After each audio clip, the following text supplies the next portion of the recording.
Right breaking చూస్తున్నాం. Guntur rural మండలం తురకపాలెంలో మరణాలకు గల కారణాలపై మంత్రి సత్యకుమార్ సమీక్ష నిర్వహించారు. మరణాలు ఎక్కువగా ఉన్న కారణాలను గుర్తించడంలో జరుగుతున్న జాప్యంపై ఉన్నతాధికారులను ప్రశ్నించారు. జిల్లా అధికారుల తీరుపై మంత్రి అసహనం వ్యక్తం చేశారు. 2 నెలలుగా మరణాలు సంభవిస్తుంటే అధికారులు ఏం చేస్తున్నారని తీవ్ర ఆగ్రహం వ్యక్తం చేశారు. స్థానికంగా ఉన్న ఆశా వర్కర్లు, ఏఎన్ఎంలు, మెడికల్ ఆఫీసర్లు ఏం చేస్తున్నారని నిలదీశారు. వెంటనే వైద్య పరీక్షలు వేగవంతం చేయాలని ఆదేశించారు. ఫలితాలకు అనుగుణంగా చర్యలు తీసుకోవాలని సూచించారు.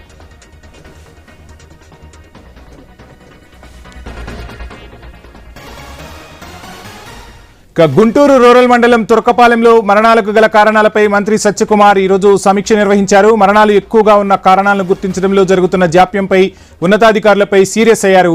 జిల్లా అధికారుల తీరుపై మంత్రి తీవ్ర అసహనం వ్యక్తం చేశారు. 2 నెలలుగా మరణాలు సంభవిస్తుంటే అధికారులు ఏం చేస్తున్నారని తీవ్ర ఆగ్రహం వ్యక్తం చేశారు. ఇక స్థానికంగా ఉన్న ఆశా వర్కర్లు, ఏఎన్ఎంలు, మెడికల్ ఆఫీసర్లు క్షేత్రస్థాయిలో ఏం చేస్తున్నారని నిలదీశారు. వెంటనే వైద్య పరీక్షలను వేగవంతం చేయాలని ఆదేశించారు. ఫలితాలకు అనుగుణంగా చర్యలు తీసుకోవాలని సూచించారు.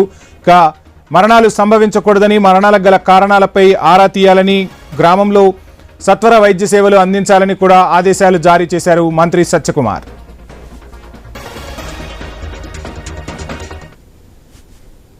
నల్గొండ జిల్లా మునుగోడులో యూరియా కోసం రైతులు బారులు తీరారు. తెల్లవారు